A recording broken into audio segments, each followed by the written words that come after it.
Welcome to the Language Alchemy podcast, where you transform your communication to create and maintain meaningful relationships at home and at work. I'm your host, Alejandra Siroca, and I help multicultural individuals, couples, and change makers move beyond surface level politeness and conflict avoidance to have authentic, value-based interactions that actually resolve issues and deepen connection. If you're tired of rehashing conversations in your head, walking on eggshells, or feeling misunderstood in your most important relationships, this podcast will give you a new way forward. And if you've been thinking about getting support with your communication, visit languagealchemy.com to find out which transformative communication program is most beneficial for you. In our previous episode, the third episode of the Multicultural Communication and Belonging series, we explored how the various layers of the cultures we grew up in shape everything about how we communicate. Not just the words we use, but the way we think, how we structure ideas, and how this creates our communication style that impacts all our relationships. We discovered that no single communication style is the right one or the only style. And we also looked at how bringing awareness to those differences can transform the way we connect across cultures. Today, in this fourth episode of the series, we are going to anchor ourselves in courage and compassionate understanding. We are going to look at words and phrases that we use often without awareness of their painful histories. I'm specifically referring to xenophobic language that is still used today to say, you do not belong here. You're not like us, or you are less than us. Some of these phrases are used in our everyday language. You may have said some of them. I know I have. And we're not here to shame anyone for that. We are here to do language alchemy. That's why we're going to get curious, get informed, and then we're going to make more conscious choices in alignment with our values. Let's begin by talking about what xenophobia is. The word xenophobia comes from Greek, xenos, meaning stranger or foreignness, and phobos means fear. So xenophobia is fear of the stranger, fear of what's different, of what is foreign. Now, Merriam-Webster Online Dictionary defines xenophobia as fear and hatred of strangers or foreigners or anything that is strange or foreign. Notice that this definition has two powerful words, fear and hatred. It is the fear or hatred of people because they are considered as strangers or different from one's own culture or society, even though the same people or group of people are common and similar in other cultures and societies. Xenophobia includes the fear or hatred of other precious human beings based on race, culture, ethnicity, religion, and whatever is perceived as strange or different. Now, what's very important to know here is that xenophobia is not an irrational fear like other phobias. Xenophobia is a learned behavior. We actually learn it from others who model it for us and spread it through their language and communication. We human beings sometimes react in harmful ways to people and things we simply don't know, don't understand, or we feel afraid of. For example, when there's something or someone we are afraid of or we don't understand that seems different or foreign to us, sometimes we react by criticizing them, by making them wrong, by using generalizations, by making fun of them, by making up harmful stories and stereotypes and spreading rumors and misinformation about them. And all this gets absorbed into everyday speech that then we pass down to generations. So much so that some of these xenophobic expressions can become solid beliefs that live on long after any one person or group of people felt that fear, that hatred, or that not knowing. And so xenophobia can go undetected. It can hide in phrases that we have inherited from others. So today, we are going to shed some light on a few of these expressions. And I want to be very clear here that looking into these phrases is not an exercise of political correctness. As you hear me mention these phrases, I want to invite you to consider if they align with your values. Once you know that, then you get to choose if you want to keep using these phrases because they reflect your values, nobody else's but yours. Or if you find these expressions are far away from your values, then you can find other ways to express yourself. And I'm actually going to offer you alternative phrases. It's important to know that when your communication is true to your values, that's when your communication is authentic. That's when you're speaking your truth. And that is what language alchemy is all about. One more thing to consider before we look at xenophobic expressions.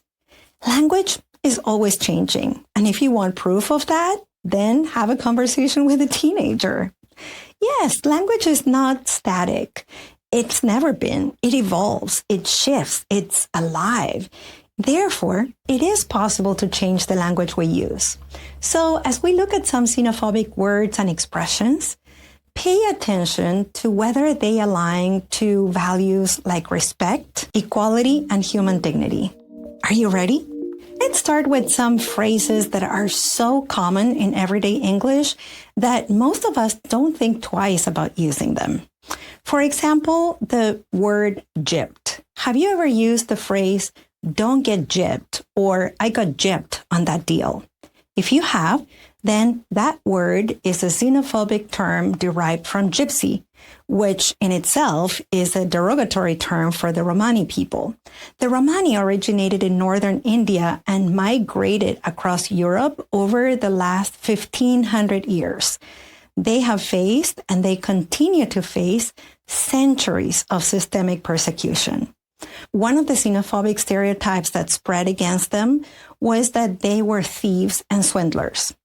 Xenophobic stereotypes are disinformation. They're generalizations and hostile beliefs about people who are seen as foreign or culturally different. Some xenophobic stereotypes like this one can become embedded directly into a language, so much so that in the English language, gypped became a verb, to be gypped or to get gypped. So you get to decide if spreading misinformation about the Romani people is not in alignment with your values, then you can have other ways of expressing that you felt or that you got deceived. For example, you can say, "I got ripped off. I was overcharged. I got swindled. I was cheated, misled, shortchanged." As I said earlier, sometimes the way we react to what we consider foreign or different is by making fun of it. And there are two common phrases I'm sure you heard and probably said that originated as deliberate mockery about Asian cultures, languages, and people. And those two phrases are "no can do" and "long time no see." These phrases have an origin in the early 20th century as groups of people migrated from China to the United States.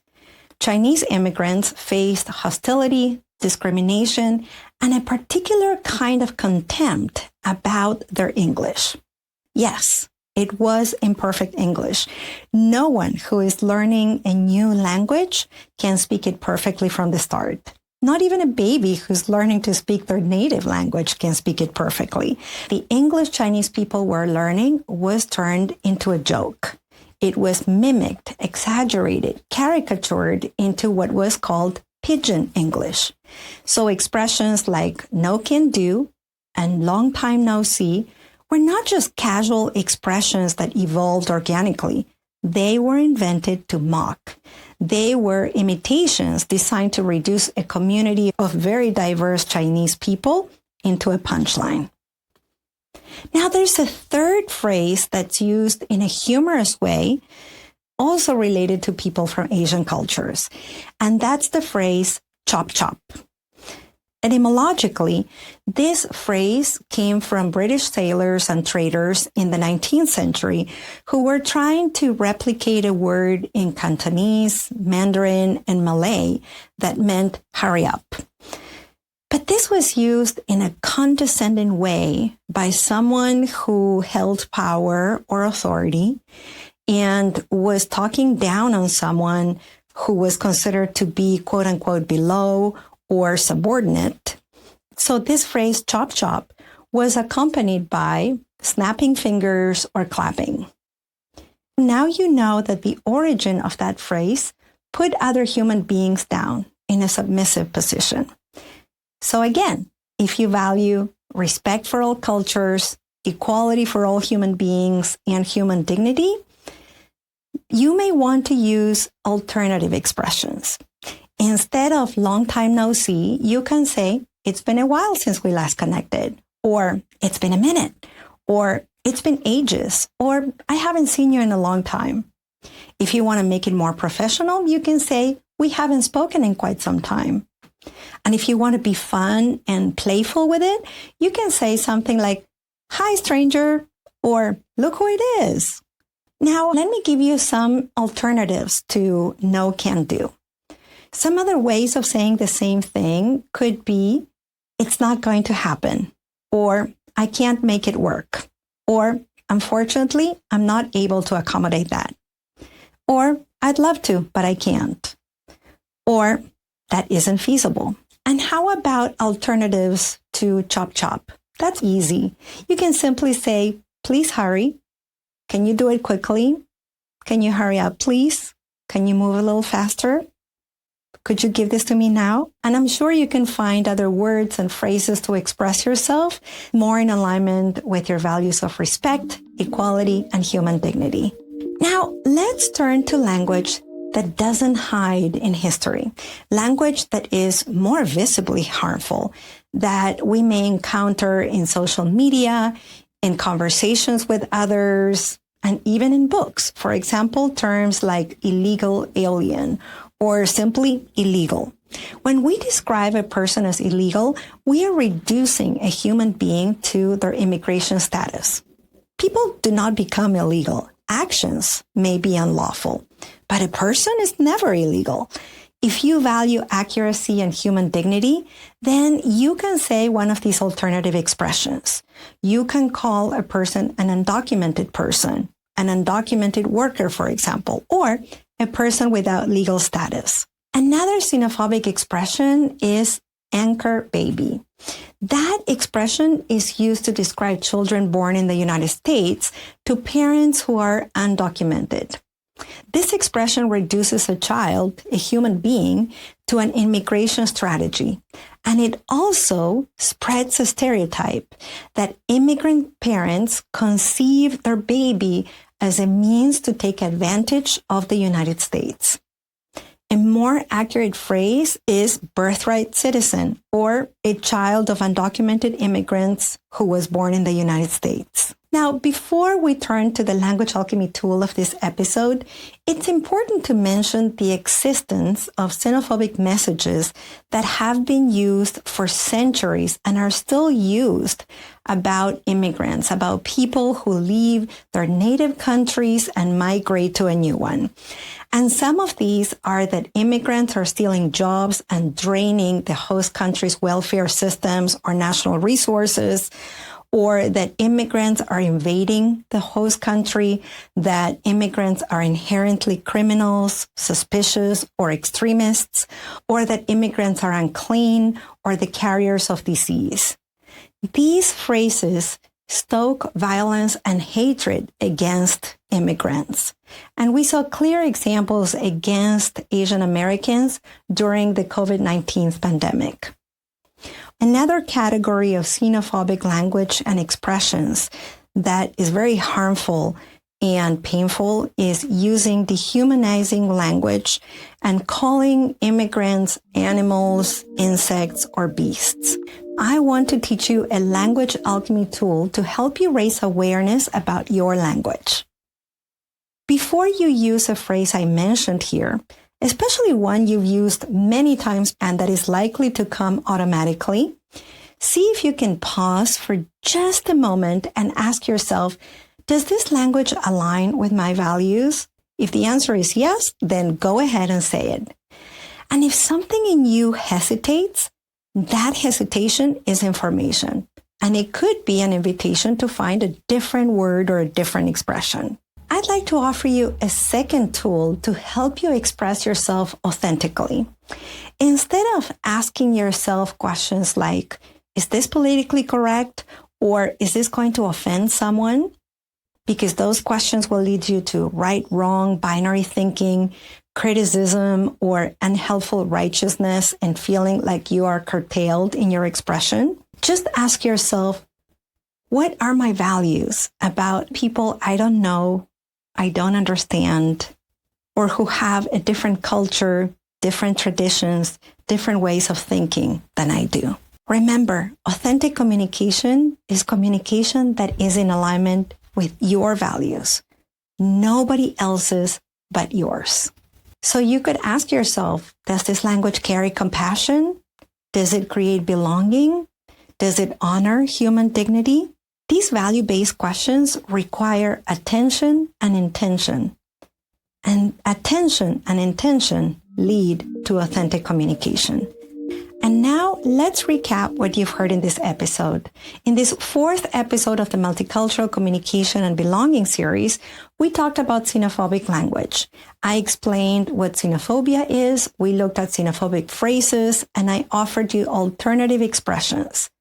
We also talked about the fact that language changes and why that means that we can change it too.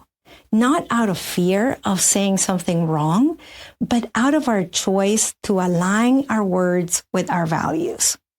Then I gave you transformative communication questions to check with yourself before you speak and see if your language reflects your values of respect, equality, human dignity, and belonging.